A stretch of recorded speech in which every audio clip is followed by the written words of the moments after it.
안녕하세요, 여러분. 오늘 이 자리를 이제 빛내주실 우리 멘토님의 소개를 들어보겠습니다. 안녕하세요. 안녕하세요. 간략하게 자기소개 좀 부탁드릴게요.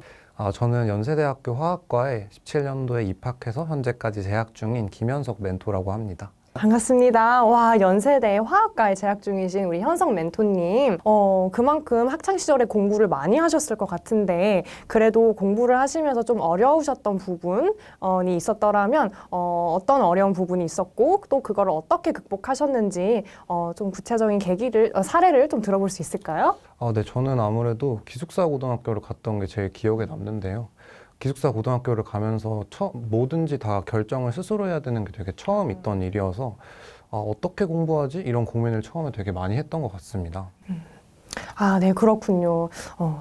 기숙사 이제 학교에서 생활을 하시면서 많이 어려우셨을 것 같은데, 그러면 이제 구체적인 좀 사례를 들어볼 수 있을까요? 특히 수학 과목이 되게 많이 고민이 됐었는데요.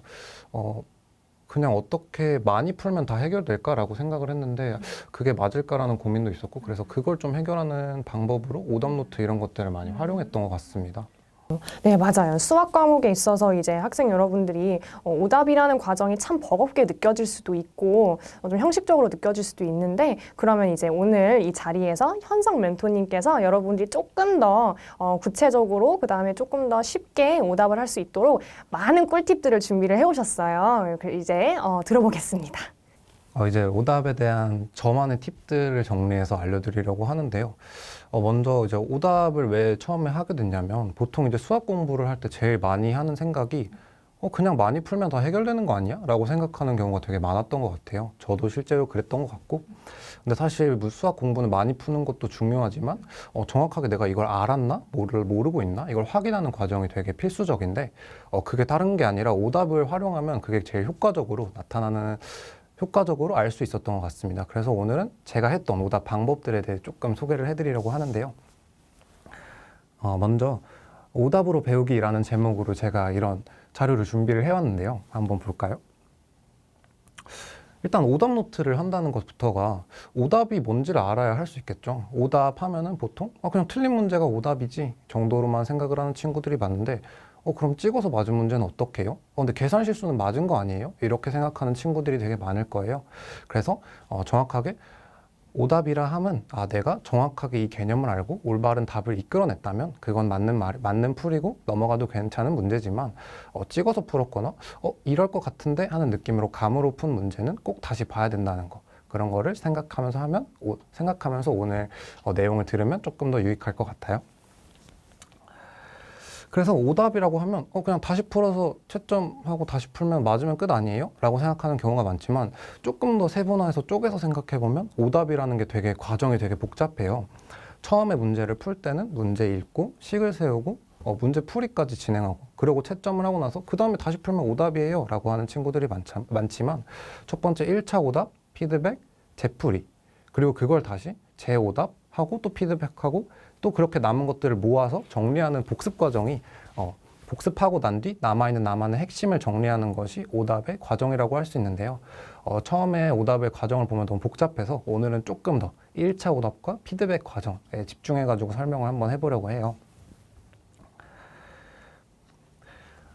그래서 아까 말씀드린 것처럼 그냥 틀린 문제 고치면 오답인데 저는 그냥 효과가 없는 것 같은데요? 라고 생각하는 친구들이 많은데, 그런 건 대체로 놓치고 있는 부분이 많아서 그럴 수가 있는데, 오늘은 제가 쉽게 놓칠 수 있는 부분을 딱 집어서 말씀드리도록 할게요.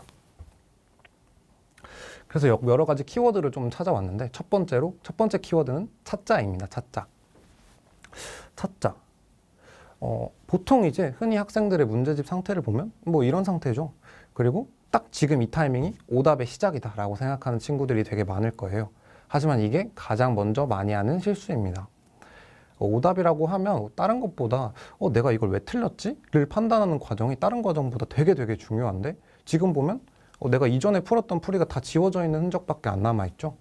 그러면 내가 이걸 그냥 다시 풀 수밖에 없고, 나 전에 풀었을 땐 이거 왜 틀렸지? 라는 게 정리가 안 되어 있는 상태예요.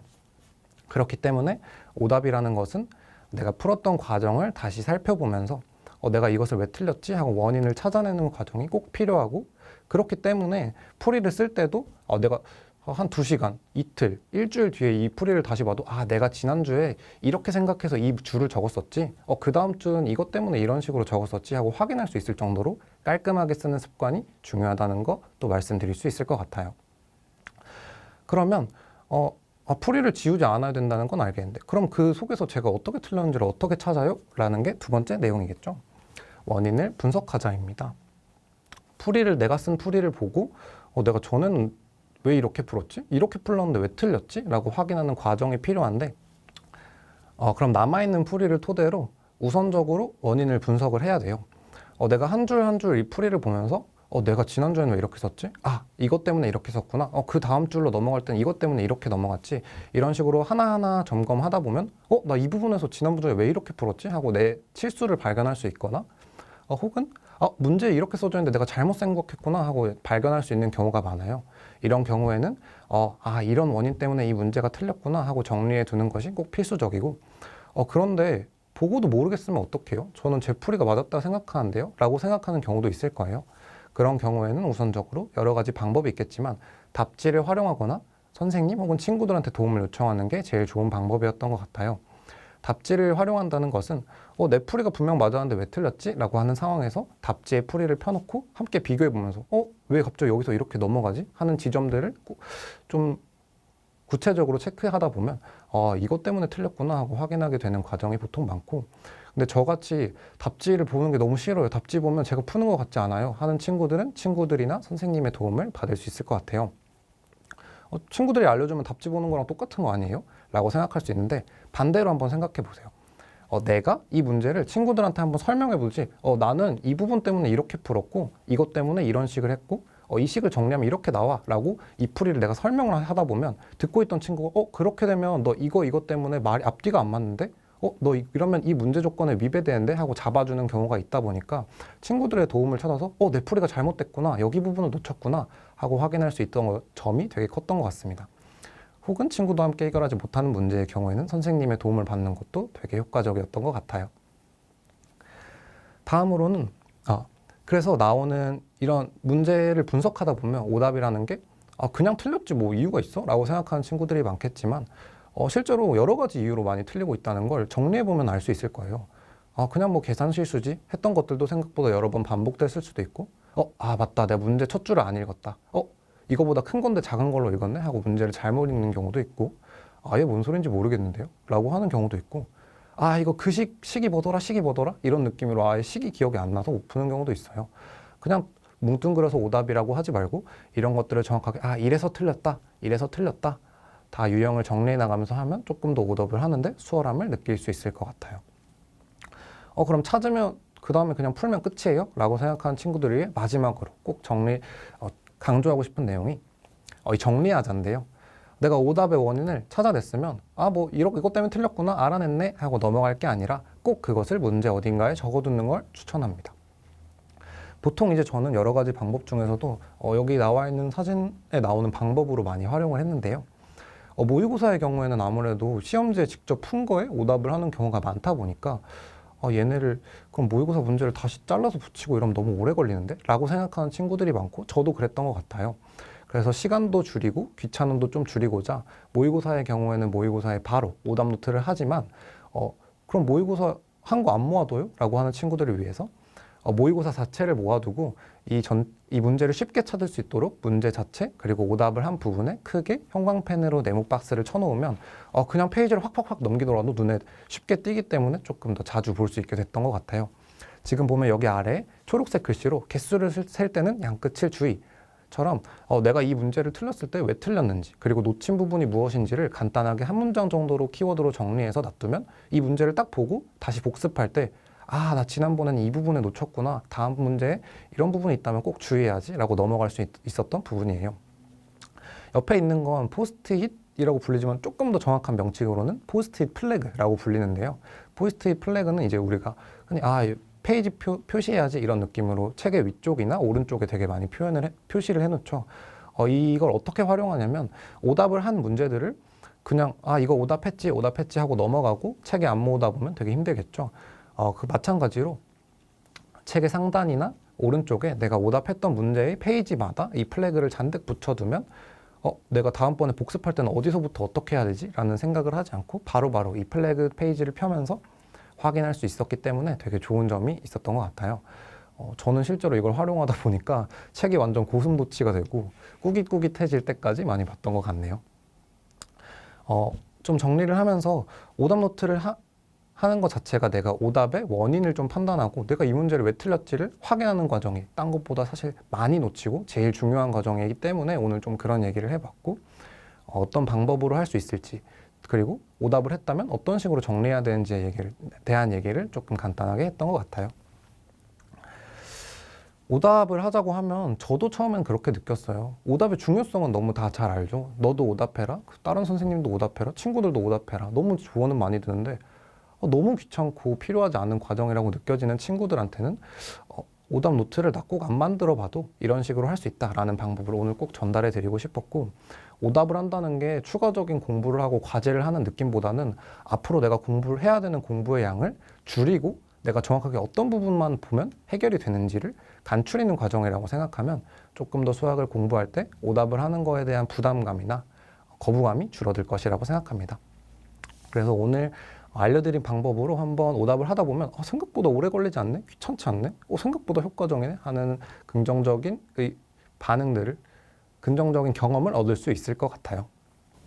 네, 감사합니다, 현석 멘토님. 오답 정리하는 것에 있어서 문제풀이뿐만이 아니라 정말 여러 단계를 구체적으로 나눠서 설명을 해주시고 또 준비물도 어떤 준비물을 지참해야 되는지 알려주셨는데요. 정말 유익한 꿀팁들 너무 감사합니다. 네, 그래서 이제 학생 여러분들도 재미없는 오답이 아니라 정말 나만을 위한 즐거운 수학 오답을 할 수 있었으면 좋겠어요. 네, 그래서 지금까지 현석 멘토님과 한 이제 수학 오답 공부 방법 같이 함께한 시간이었고요. 저는 다음 강의에서 뵙도록 하겠습니다. 감사합니다.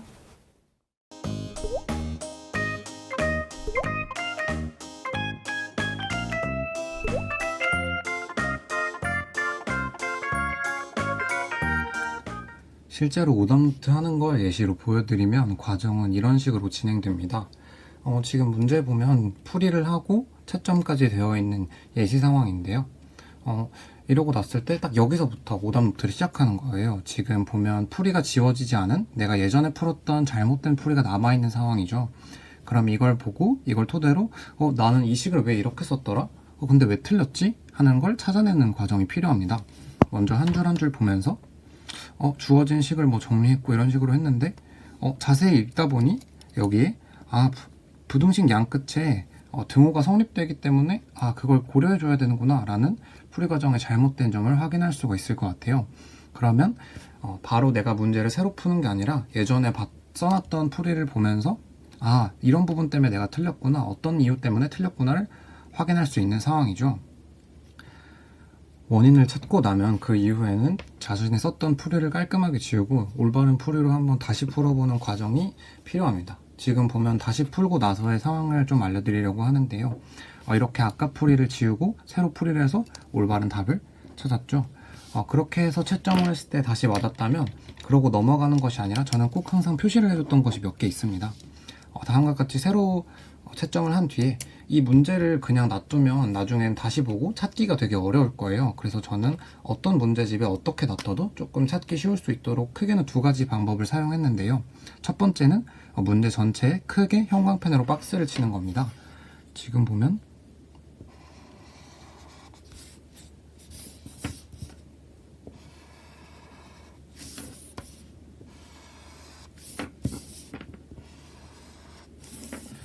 저는 이런 식으로 문제를 언제든지 다시 꺼내 봐도 찾기 쉽도록 문제 전체에 크게 형광펜을 치기도 했고, 혹은 문제 위쪽에다가 이런 포스트잇 플래그를 활용해서 쉽게 찾을 수 있도록 위쪽에 붙여주거나, 책의 경우에도 언제든지 이 포스트잇 플래그 부분만 펴보면 복습할 수 있도록 항상 표시를 해줬던 것 같아요. 이러고도 끝나는 게 아니었어요. 저는 항상 가장 마지막에 중요하게 생각했던 것이 이 오답을 딱 펴서 봤을 때 한눈에 내가 지난번에는 이런 부분 때문에 실수를 했구나, 내가 고쳐야 되는 부분이 이런 부분이구나 라고 알 수 있도록 한 문장으로 내가 풀이를 했을 때 실수한 유형을 정리해서 밑에 써놨어요. 이 문제의 경우에는 한 문장으로 이런 식으로 표현할 수 있겠죠. 양 끝에 부등호가 부동호를 만족하는 수의 개수를 셀 때는 항상 양 끝을 주의해야 된다. 이런 식으로 여기에 정리할 수 있을 것 같아요.